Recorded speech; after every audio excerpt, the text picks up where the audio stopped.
Hello there, and welcome back to This Garden Bliss. Everybody knows that no matter how big or how small your garden is, it's more than the sum of all your plants.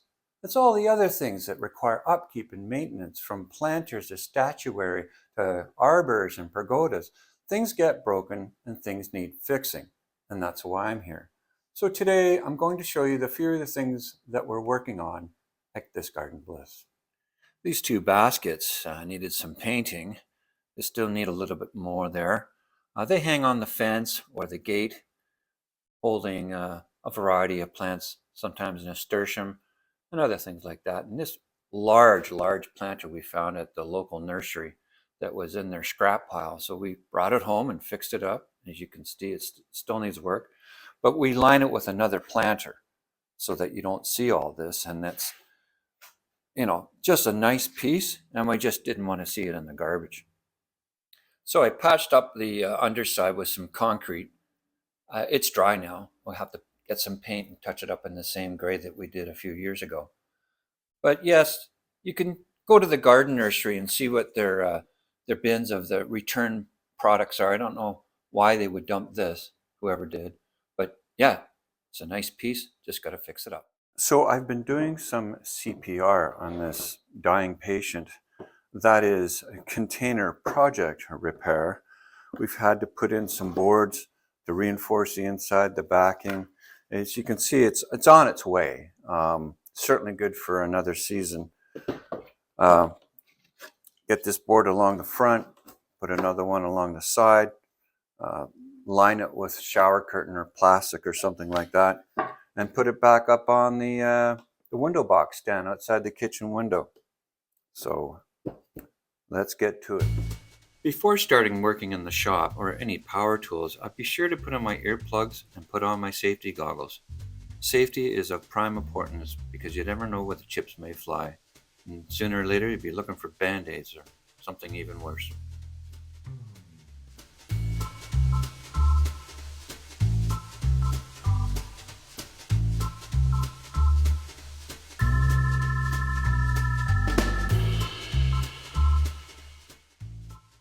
Well, as all our viewers know, this is the garden studio, but not today. It's my workshop. And I like working here out of the rain, close the garage door. Sometimes I'll even put on some music because I'm all by myself, and it's just nice to get my hands dirty, so to speak. I'm not in the dirt, but using the clamps to hold the piece and making sure that it's not going to go anywhere. It just makes sense to be safe.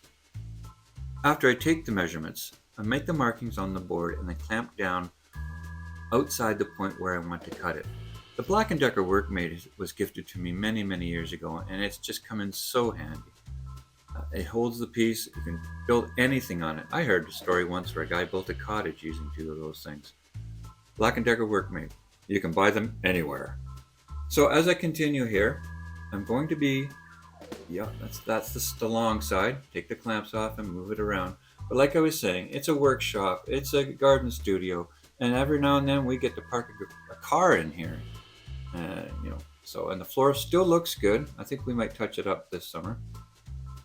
And here I am, just cutting off another piece. Oh, change of camera angle, looking good. There's the garden center on the left side.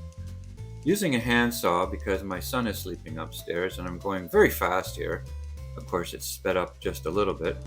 But yeah, power tools are handy, but sometimes if the piece is too small, you just want to do it by hand rather than dig out all that equipment.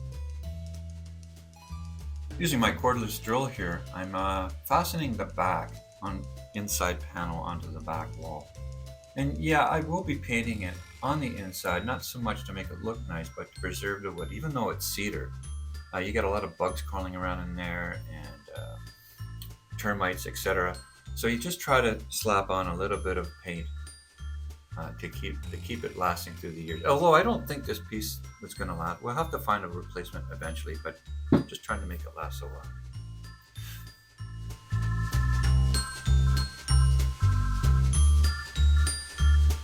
It's just amazing what a few bolts and screws and glue can do. And pretty soon it'll be good as new. Got to get a liner in there for moisture and stuff. But yeah, This is an old window box that we have outside our kitchen window. And over the years, of course, it's rotted and falling apart. So, but we just can't find something just like it. And to build one, well, I'd rather fix this one. You know, sure, it's going to take a bit of work, but that's what I do.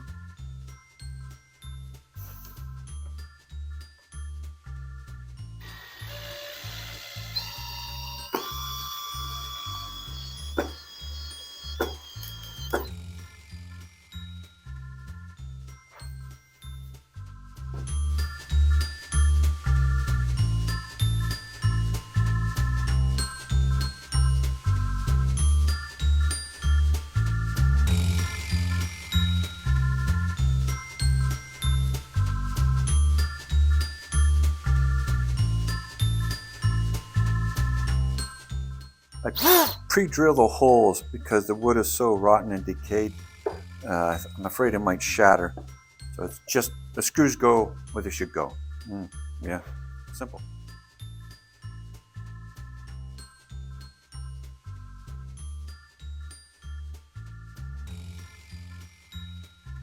Well, it's time to paint. Of course, the outside. We are going to do the inside. Even though this is cedar, it's just going to be a preservative. We are going to line it with plastic just to make it last. But, you know, I'd rather be repairing something and lasting longer than contributing to the consumerism and just constantly buying stuff for the garden. Of course, the only exception is plants, right? Yeah, I like fixing. That's what's Mr. Fix-It. It seems like, you know, maintaining a home to gardening to everything else requires maintenance and upkeep. So, well, that looks good. Almost new for something that's falling apart. Well, that looks good. All we have left to do now is line the plastic inside, staple it down, and let's clean up. It's been nice. Put this over here. Thank you for watching. And there's just always something to do. Oh, sure. I use a pill bottle to keep my screws, tiny screws in. No, never mind. Well, this day was a beautiful day. To divide up the fern into 4 pieces as thrillers in each one of our containers, including the container that I just rebuilt and refurbished. So Claudia here is showing us how to divide up a large potted fern that we got on sale. I think it was 2 for $35. So you take the one and you make 4 out of them, which I find absolutely amazing. And she's told me that it also stimulates the root growth because you're dividing them up and then cutting the bottom off all that soil. Also to make it fit. So as you can see, it's not that hard. The soil was nice, not too wet or dry. Today is certainly a beautiful day, and you're going to get a chance to plant up the window box that you repaired. But I'm a tool guy. It doesn't matter. We're going to plant up those window boxes. Gotta get my hands dirty? You're going to get your hands dirty. So we're going to put in our thriller, which is the ferns, and we have a selection of different annuals. Now, each year we put the annuals that we buy in our containers. The perennial garden beds just take care of themselves. They're looking gorgeous now with all the rain. So we're focusing on containers. And today we have African daisy, we have the ferns, we have begonias, and the African daisies, we have 3 varieties. We have the Margarita Pink Flare, Margarita Eclipse, and Margarita White. And so we filled the box now with the potting soil. And the thriller is the highest point in a pot? It's in the center usually? Yes. So today we're working with the fern as our thriller in the center. Mm-hmm. We have a variety of spillers that we've wintered over in those purple containers. Look at me struggling. It took me a while to figure out how to get those out of there. Hey, I think you did an awesome job with this planter. Destroy it. Well, kept it over winter because I wasn't sure if we were going to find one to fit that window. So I'm glad you had the time to repair it. So I really appreciate it. So I think this is really good that you get a chance to plant it up this year. And that particular Osteospermum looks like it's been root bound for a while. It is, but that's where we rough up the root system to give it a new start. Just to break it up with your fingers? Yeah, and to get it through the summer season. You get a long life out of them if they're not pot bound. So what do you do if they're pot bound? We do exactly what we're doing. Oh, right. We trim the root system, we water them in, get them moist, and we put them in the window box. Look at me trying to kill this thing. Oh, there I go, getting it. Yeah, the roots were bursting out. Look at that. They were just bursting out the bottom. So it doesn't hurt the plant to just, rough it up a little bit and put it in. And then we're going to water that in real good. So it will be fine. By the end of the box, I had it down to an art. Certainly my first time in a long time getting my hands dirty. I'm not wearing gloves. I like to use my bare hands. Well, we have the African daisies. We have Creepin' Jenny in there as well. There you go. I try to capture that, but I mentioned all the names already.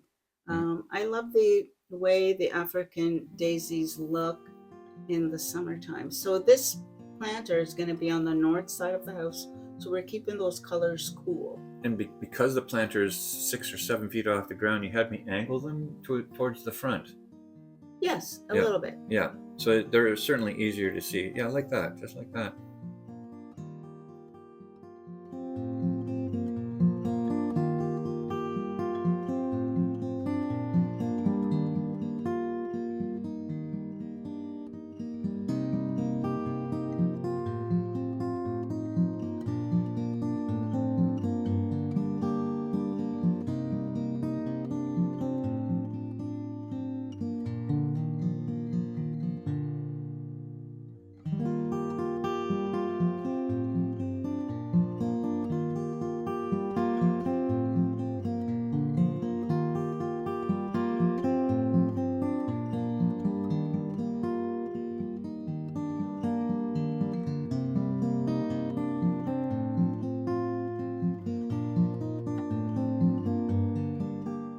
And so here I am fertilizing with our non-alcoholic blue fertilizer. Do not drink the blue stuff. Just adding it along the edge of the box here, feeding them for a startup so they can get a good kick into the growth season. And then in a moment, I'll be watering them down. We're getting a lot of rain lately, and again this evening. So the steady, long drizzle rain is a lot better than the thunderstorms. And here comes a begonia. We're going to put 2 in. One slightly to the right of center and one to the left at the back wall. So it surrounds the fern, keeps it company, and fills in the space. We were looking for a calm, cool, relaxing atmosphere on the north side of the house. So these colors, reflects that. And the problem we've had, not just with this planter, is squirrels. They like to get in there and dig up there. And there we are, all settled in, just up there underneath the kitchen window. Now, when we do the June garden tour, we'll have some time to fill in. So we leave a little bit of space for the plants to fill in. So you'll get a chance to see what this window box looked like in June when we do the June garden tour. And here we are dividing begonias. Yes, so in each planter, if you watched our last video, you saw a selection of planters that I got from the nursery, and each planter have at least 3 separate plants in them. I do the same. I remove the excess soil from the bottom of each plant and kind of, ruffle the roots a little bit. There's a lot of soil in there, and I'm going to be putting them in another window box for the north side of the house. So you have all this material to work with inside the garden box. So I use some fresh soil of my own, and then I will divide that one hanging basket to use in my planter box. So the fern will go in the center, and the begonia, maybe 2 pieces or 3 pieces, will go on each side. Sometimes I use impatiens as well. So for this container, we're using white, pure white impatiens for the north side of the house. When you divide the plants, any plant, fern or begonias, and you trim off the roots, is that bad for the plant? Or does it actually stimulate root growth? It stimulates the root growth, and it will get through the season much longer than if it was root bound Right. in a pot. Right. Not to mention that when the root system root bound, you'll find yourself watering a lot more. So I usually try to get them out of the container, take a look at the roots, divide them up, and make my display. Out of maybe 3 planters, I could cover a lot of ground with that. My containers, my window boxes, my urns, it goes a long way. So we just don't buy hanging plants and hang them. We break them up and divide them up, take out of the containers, and send the containers back to the nursery. Well, yes. The containers, there's always a section at the nursery where they collect empty containers and hangers and everything like that. But you can just buy your hanging baskets that have a variety of beautiful plants in them. Never need to divide them. But in this situation, for me, the way I choose to create my containers for a nice full window box or an urn, I divide them up and split it up into a variety of different creations. But I find these creations that are multiple plants and planters already pre-done for you are rather expensive. And that's okay. Mm-hmm. They are expensive. But you have the fun of doing it yourself this way. But you have, for each person, they have their own budget. I do see the work that goes into putting the wonderful displays together at the nurseries and growing the plants from seeds. You just can't put a price on that. No, you can't. But I like how you're so creative with your taste and where you put things in. I can't do that. I can only fix things. You did it today. Oh, that looks wonderful. Once again, your dream. And thank you so much for watching our video. Have a nice day.